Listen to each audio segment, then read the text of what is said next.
Hello, it's Shantae from Stitching Hearts Embroidery. Today, I just want to walk you through step by step how how I actually stitch out my in the hoop baseball bag tags. Now, this is a bag tag. I didn't put the hole in it yet, but how I stitch it, what I use to stitch it, and exactly how I go through the process. And so I use a marine vinyl or like a faux leather for all of these. I do know that this is a specific marine vinyl from Hobby Lobby. It is just two pieces. It's the front and the back. This is a nice consistency. It does not have foam in it or anything extra to make it stiff. It's just nice. It's a nice weight.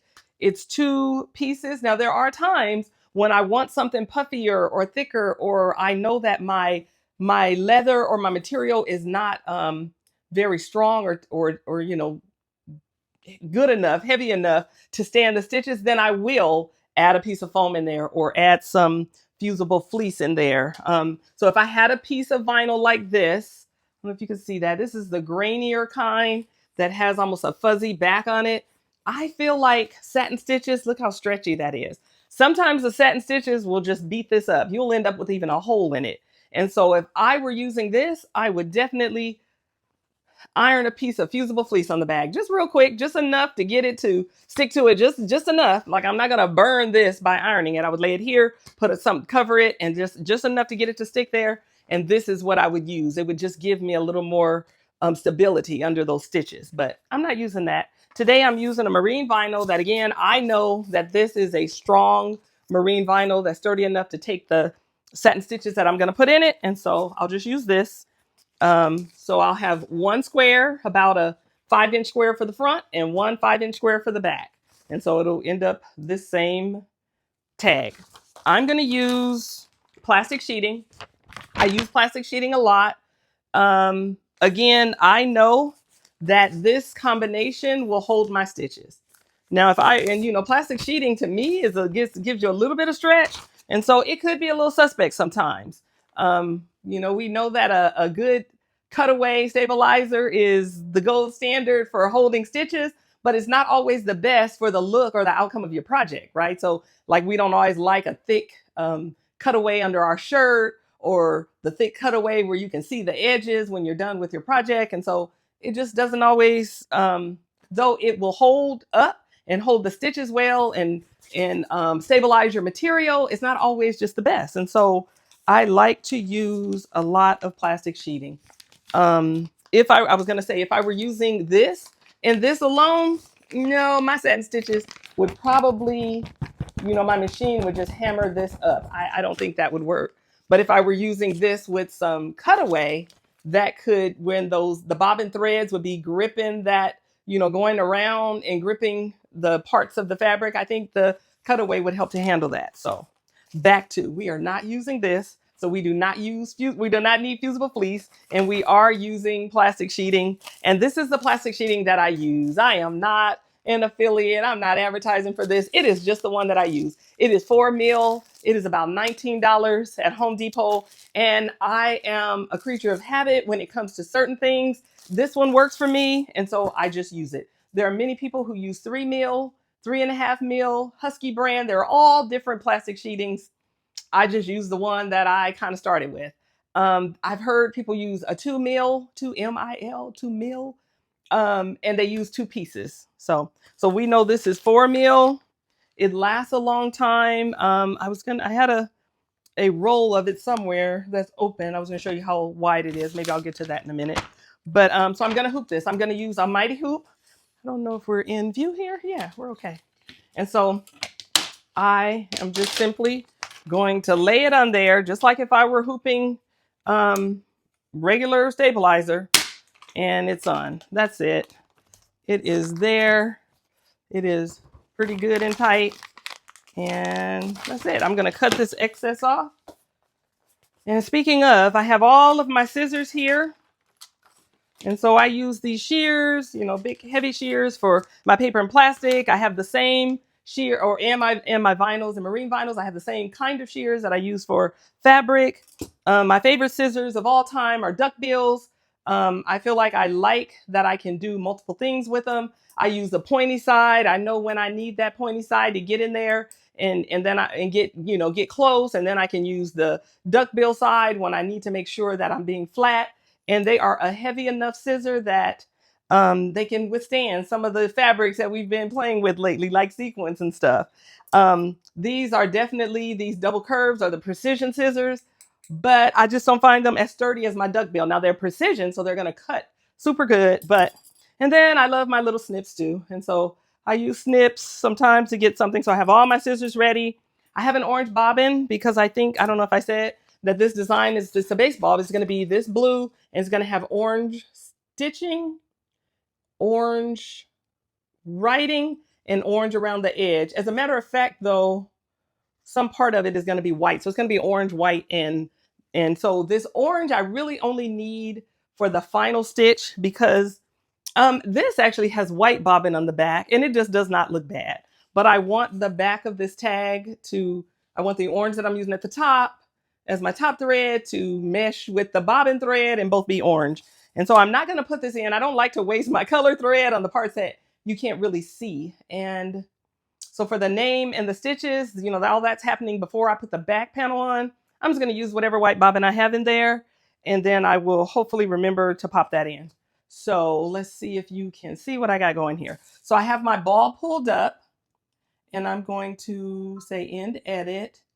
I always talk about, I put a lot of stops in. I put a lot of manual stops, especially when I'm new to a design. When it's the first time I've used a design, I overstop everything. I'm going to be here. I'm going to watch it. I'm going to watch how it stitches out and know. And so in case I need to fix something or change something, then I can do that, right then. So I'm going to let the tack down stitch run and I'm going to stop it because I want to lay my material down. Sorry. So that first one was the placement stitch. I'm going to let the placement stitch run on my stabilizer. I'm going to lay my piece of fabric on top and tack it down. After that, it is the laces. So really, I could go without stopping for the laces. But as I said, the first time I'm doing something different, I'm going to stop. And then next it is, where's my name? It's way down here. I moved my name up, but I did not resave my design. Edit, delete. Okay. So there's another video where I talked about in the software, adding your name, changing the stitches. Like if you want it to be the shape of the middle of that baseball, how you do that and how to move it up to the right place. So really quickly, I need to move it up. I moved it up, but I need to send it over to my machine. Okay, that just took a second. So it's back. I pulled it up. I'm going to end edit. So that's placement stitch. I don't know what I did here. What is this? Oh, I don't know. Anyway, let's do that again. So placement stitch, I'm going to stop it. Then it's going to give me my laces and my name. And the only reason I'm really thinking to stop is because I'm trying to think which one I want to be orange and which one I want to be white. So it gives me a few minutes to think. Then this is going to be my back panel. I do need to stop. And then it's going to be the satin stitch, the border, and then the little eyelet hole. I don't usually stitch that one, so I definitely put a stop there because I'm going to not let the machine keep running. I like to use a hole punch and a metal eyelet. And so, but I put that there to give you choices. So let's get my hoop ready and get going. So I will probably use, it doesn't matter. I'm going to use the carriage. Oh. So I'm going to say, okay, I'm going to say embroider. And for now, I'm going to say all the same color because I haven't made up my mind yet. And so we're going to say number 10. That's where I have my orange thread. And I do have my bobbin in there and my machine is oiled and ready to go. And so it's going to give me my first circle. I should have practiced good habits and ran a placement check or a around using a mighty hoop especially, but it's okay. It worked. So I'm looking at that design and figuring out the circle the square that I need to cover that circle. So now it's going to tack it down.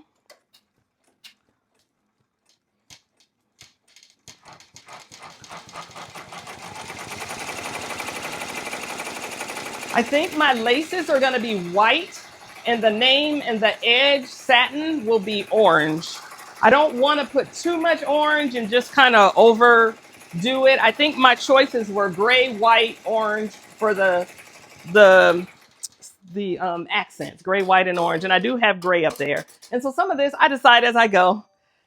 So my stitches can either be orange or white. I think white would really stand out.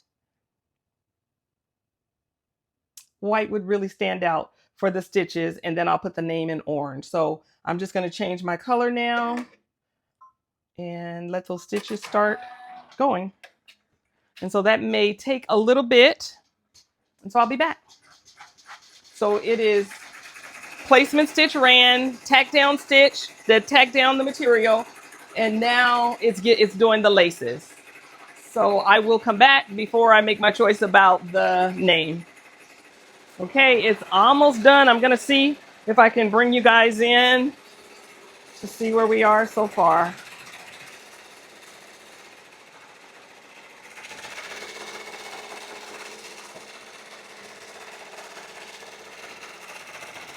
So it is the stitches stitched really nicely on top. They didn't dig too deep in that grain of the leather.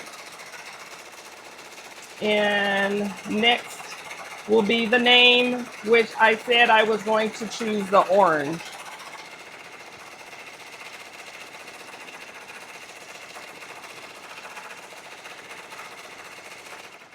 So because I have a stop in there, it gives me the ability to change my mind. So right now I'm gonna pick my orange that's up there, and I'm just gonna say go. So it's giving me the name because I made the name in the software, shaped it the way I wanted it to be, and then I moved it up to be in the right order for stitching. And I said before, there's another video that shows you exactly how to do that. And so this is going to be the name, which should take a couple of minutes. And so we'll be back again.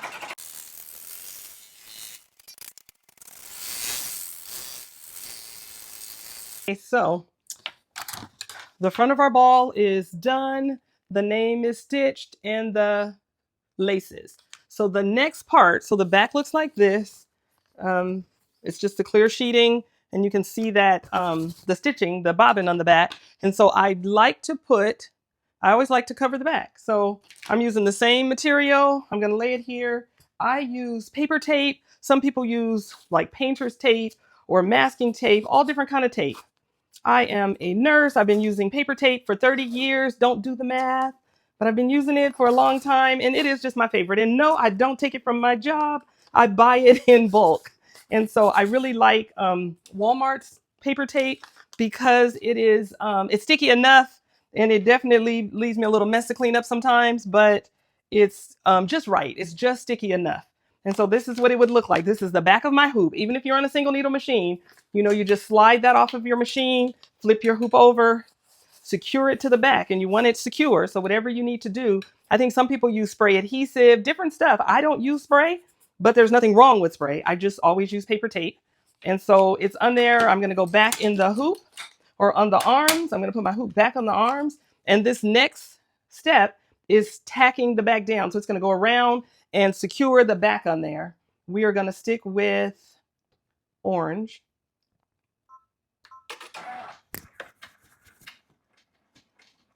And at this point is probably when I really should be changing my bobbin. And so I will after this. I'm going to sit it here so I don't forget. It's going around twice. When you cut, you need to make sure you cut as close to that tack down line on the front and the back as you can without cutting your stitches. But by giving it that double stitch, I give you just a little bit of room for error because sometimes I cut the stitches. And so I'm just going to go in. Let's see if I can bring you in closer. I'm going to go right in here and just cut around the stitches. I will, and I did. I just cut the stitch. First thing, it looked like that was a white stitch that I cut. So it's probably the travel stitch from the laces. But because I did that double run around there, it will offer me a little bit of grace. It's not just going to come popping up or unraveling. And so, as I said, I like my duckbill scissors. I use them different ways depending on what I'm cutting. And I just know for this that this having the sharp end down will get me a close cut for this material. And can you see it looks like I have a little stick out there, but I know that the satin stitch is more than enough to take care of that. So I'm not really going to worry about it. But then look, I also need to flip it over and do the same thing on the back. So I need to cut right around that that tack down line. That was the line, the stitches that just ran to hold the back on. And then I need to go right close around it. The closer you can get around that line, and don't cut your stabilizer. Try not to cut it because you still need it. You need that stabilizer stabilizing so that you're set. I just cut my stitches and I'll show you what I did.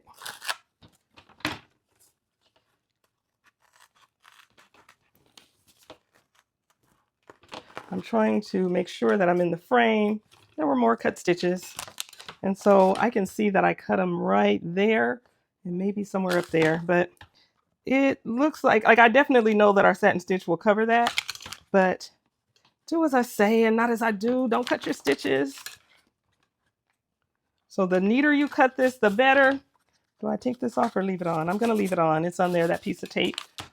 So it's going back under, but I need to change my bobbin because I want the edges front and back. You do not have to do this. It definitely still gives you a very clean look on the back, even, you know, because you would just have a thin white line or whatever color bobbin you use. But especially if you're using white vinyl for your baseball, you don't even notice that. It blends in perfectly. But I do like to match my colors. And so what do I have now? Oh, I'm looking because there are 3 steps left and I'm thinking, did I forget something? So I know that's my satin stitch, that's my decorative top stitch, and that's the little hole for the eyelet that I'm skipping. So in my head, I thought there were only 2 steps left, and there are because I'm going to skip that last step. And so this is going to go around. If I can bring you in. And I'm just going to look and make sure that it catches. I can see that it does. It's a good 2 or 3 millimeters in. And yep, it's more than wide enough to catch that. So perfect. So it's going to give us a nice satin stitch all the way around. And then I'm going to let the decorative top stitch run. Okay, we are nearing the finish line or the home base. We're almost done. And so this gave that satin stitch. Look how neat and clean that is. It is just a perfect, beautiful satin stitch on the front and the back. I am going to let the top decorative stitch run, and it's just going to be the same orangey stitch, the same color. And so let's do that really quick while we are getting ready. And so for my hardware, I have this orange piece. I have this blue one. I wasn't sure if that was the same kind of blue. I have some white and some silver, but I think I will probably use the orange. Yeah, it's a little different blue. And then I'm gonna find, maybe I'll use white for the eyelet. I don't have orange, I don't believe. So I could even use silver. Yeah. I don't see anything that's even close. So decisions. So there it is. So I did not run the very last stitch that would give you the eyelet hole that then you could just punch a hole and stick your ring in. I am just preferring to use hardware. Let me see if I can back you guys up so you can see this. And so this is it. It is popping right out. This is why I like to use the plastic sheeting. It just leaves very little to be cleaned up. Now there's a little bit. I see a little bit of something on there, but very, very little. Much better than having to do a lot of burning and cutting and all of that. So here's the tag. I feel like it's a nice weight for a tag. It's not too thin, not too thick. Looks like I have a couple of my tie-off strings that I need to fix. And then I did not let that other stitch run. And so I am just going to go right about here, give myself a little mark like that. And I'm going to punch a hole. So this is a a little setup from, I'm gonna say Amazon. Where's my hole? Right about there. Right about there. There's my hole. And then I'm going to, I said I was going to choose, I think I'm going to do white. Let's see what this blue looks like. Actually, the blue looks okay if I do blue for both. So I have that piece, and I like to use the back of an eyelet. I know some don't, some kits don't even come with the back, and you don't always have to. I just feel like sometimes, depending on the faux leather, it might stretch. And so that just, to me, is just extra security that is just gonna, because once you use the clamper thing to squeeze it, these back parts, so I didn't realize I may not have been in frame. So I stuck it in, and I'm gonna stick this right on the back. It's just a flat washer type piece. Where's the rest of my, I think I might need another eyelet. Is it crooked or is it my design? Oh, it's in there. I probably should put on my glasses. So it's on there. So it has just like a washer on the back. So when it smashes, that metal piece kind of has something to hug onto. I always forget which way to do this.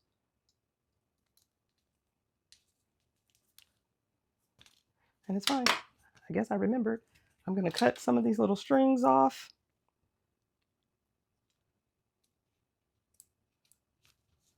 And again, you can burn them or whatever your usual method of cleaning up your design is.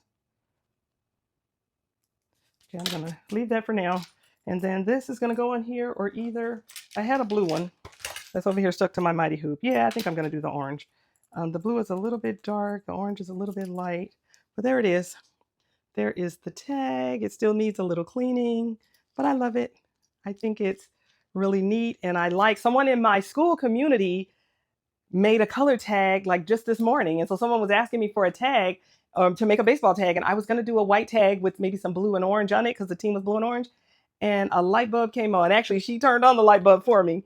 And so I love this. I love the color. And now I have some ideas for these colorful baseball tags. They don't have to be white. It's a tag. It's not a real ball. So anyway, I hope this was helpful. And I'll be sharing it in my Etsy store along with the tag so that, you know, can help some in the hoop newbies get their stitching together. And I mentioned a minute ago that I have a school community. It is school.com/stitching hearts. And in school, we have a good old time learning all things in the hoop. Everything from your software stuff to your to stitching out this stuff, to using materials, to just learning, just sharing with one another and learning. We pop in sometimes during the week, and when there's questions, and sometimes, you know, we'll hop on a Zoom together and work things out, or I'll share something new, you know, that I want to share with the community. And so we have a good time in school. And even if you guys just want to come and join us for 1 month to see what we're about, you're welcome. So I will see you guys later. Have a good day and keep on stitching from your heart. Bye.